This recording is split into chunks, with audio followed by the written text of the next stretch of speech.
Get mantra and meditation MP3s at JasonGallant.ca. A common question for spiritual aspirants or people who wish to progress or move further in their spiritual journey is how to be in the heart.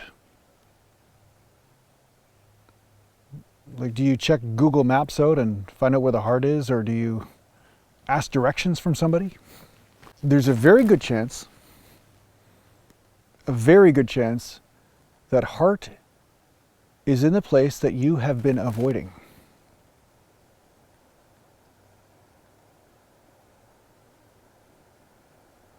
Excuse all the flies up here. It's springtime and it's the first warm day we've had in a while. And yeah, this is a lot like being in the heart. There's a certain amount of discomfort, right? Because the heart is beingness. When you stop doing and looking through the mind and compensating based on experiences you don't like, you know, all preferences are in your mind, right? Like, I like this and I don't like that. I want peace and I don't want conflict. I want all of these things. This is all mind. It's all the ego telling you what should be happening and what shouldn't be happening. It has all of these idealisms, right? That's the character that I talked about in a previous video. That character has likes and dislikes. But when you stop playing that game, even for a moment, you automatically drop into the heart.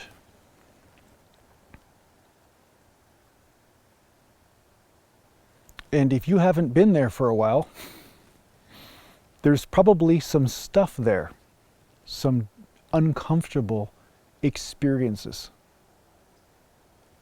But the heart doesn't care. The heart just experiences. It doesn't have preferences. Your mind, though, will come up and say, I'd prefer not to feel this right now. And then bang, right back up into the mind you go. So the path of heart isn't about emotional comfort, as much as many people will tell you this. They'll say it's all like violins and harps and twinkly music, and again, that stuff's all great, but when you're truly in the heart, you will be into some very fierce experiences. I always say to certain students that when you fall into the heart, that's when things get real. So the reason why I'm speaking about this is that you have to know why you are avoiding the heart first in order to fall into your natural state, which is heart. Why are you avoiding yourself? Well, it starts with the judgments of the experiences that are here and now.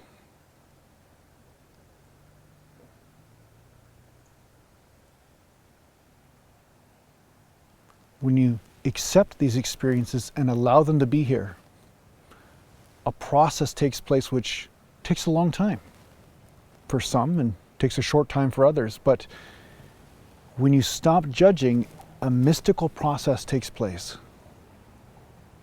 You could say it's a mystical lovemaking between you and here and now. That's very unconditional because you are surrendering your conditions that you have put upon this reality.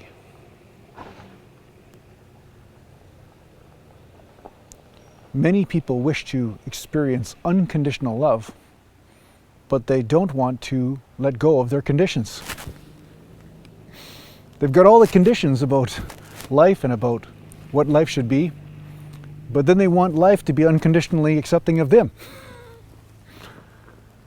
So really what I'm saying is, the surrendering of conditions, the surrendering of the walls of the mind automatically leads you to the heart. The heart is here. Heart here. Similar words, not exactly the same, but there is a similarity there. The mind is all about there. I should be somewhere else. What's my next goal? Where should I go? He even comes up with the word of how do I get to the heart? But it's a trap, because when you stop trying to get somewhere, you are automatically here.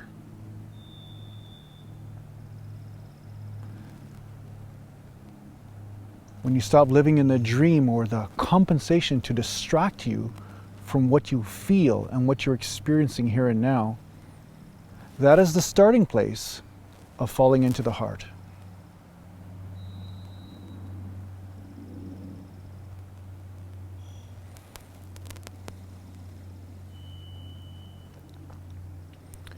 Now you will come up with all sorts of things as you feel levels of discomfort. All sorts of ideas of why this shouldn't be happening, why you should be somewhere else, why this experience should be different than it is. That's all the chatter of the mind and the ego. The mind telling you what should be happening or not in order for it to maintain control. The ego protects itself, and the ego is just a ball of suffering.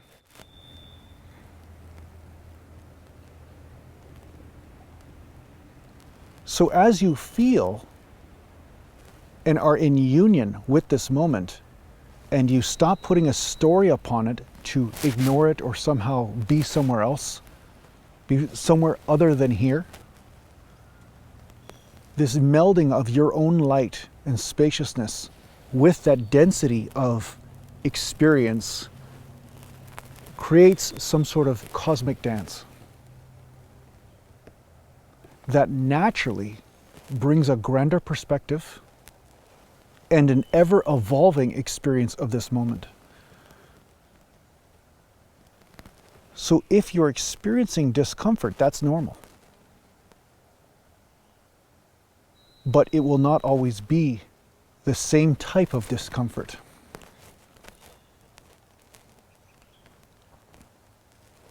It may even turn into bliss if you have the courage to meet it enough,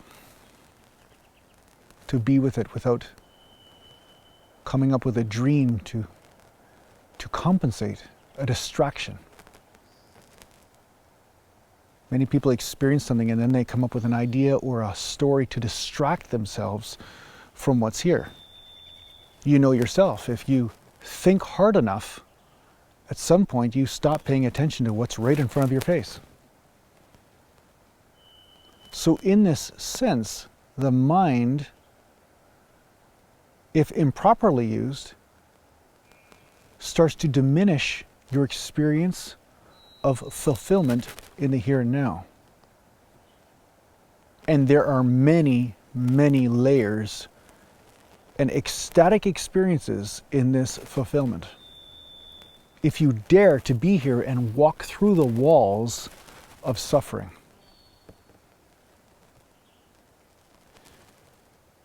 You can look at the walls of suffering that you experience here in the heart as preconceived notions of experiences.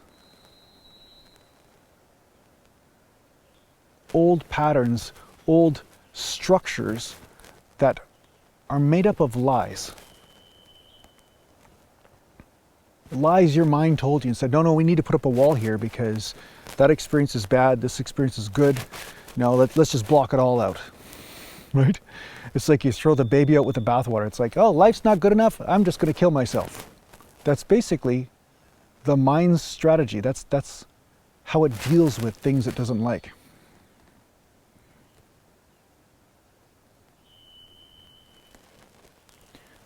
So this paradigm of heart isn't about micromanaging experience. It's about realizing that by meeting experience, something transformative happens. And it's beyond your control because the heart has universal intelligence that comes through at the same time as you meet the density of matter, the density of life, the density of suffering. Something automatically happens as soon as you use your free will just to meet something honestly, openly, and be vulnerable to it. And also be humble enough to let go of your story around the meaning around such experience. That's where people get stuck.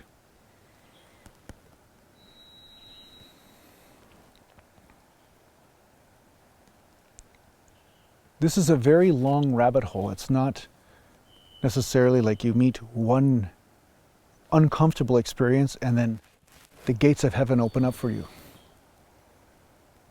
Because once again, the mind is full of expectation. It says, no, okay, this will happen. It sneaks up on you, you see? So mastery of mind is necessary in order for you to experience heart. Understanding the many traps that the mind presents for you to live in that mind again, live in that ego. Which is why I not only recommend satsang, videos like this, but also spiritual practices such as breathing techniques, meditation, mantra practices, because these are all techniques which invoke energy, which breaks apart the semi-permanent structures of the mind, or at least they seem permanent at the time you're experiencing them.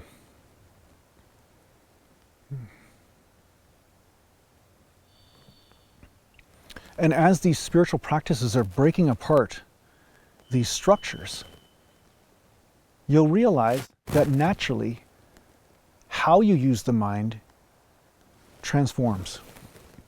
Sorry, I'm brushing away flies right now.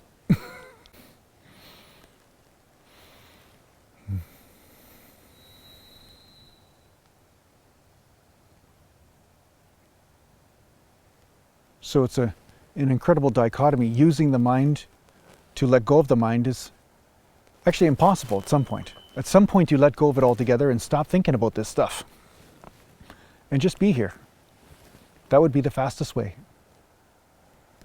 Just be here, unconditionally in relationship with here. Unconditionally accepting. Humility means that you are open to saying, I don't know what these experiences mean, and I understand that there's something greater than I am at work, and this is why I'm having this experience, but I don't understand it totally. I'm just going to allow it to happen. And by allowing that to happen, you unclench your spiritual muscles and allow the light to do the work.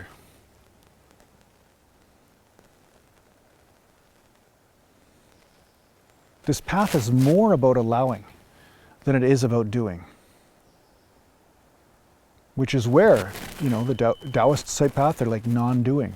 I understand that because allowing is something the ego doesn't understand.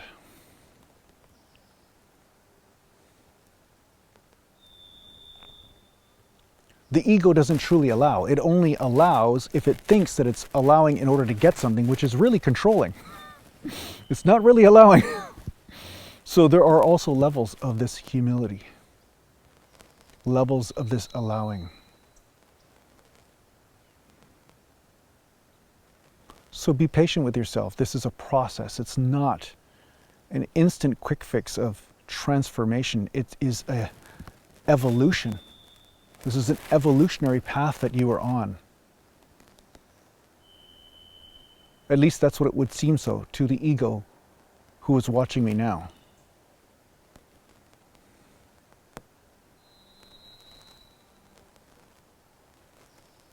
But this game of evolution falls away at some point, and there is just this. Just you honestly in immortal vulnerability, just this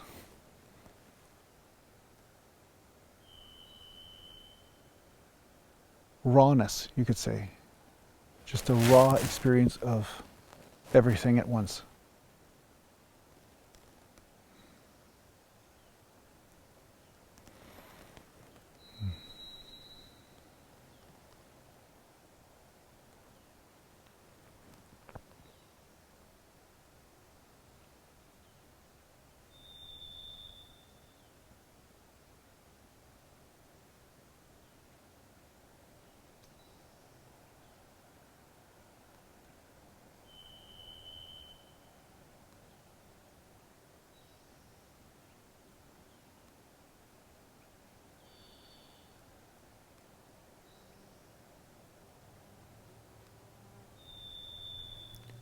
Take a few moments to relinquish your goals, relinquish your desires and fears.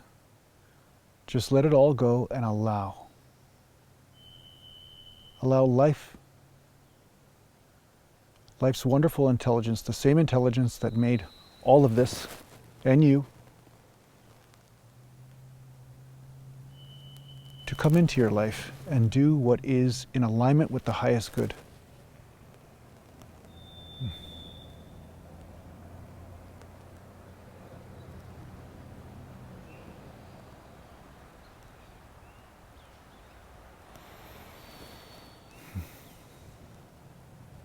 So I hope this helps you on your spiritual journey. Take care for now.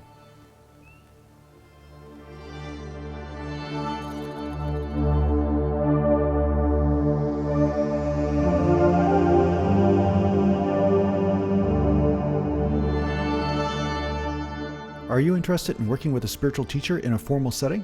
Well, perhaps the Wisdom Life School is for you. If you're interested in checking out what the Wisdom Life School is all about, just go to aratima.com.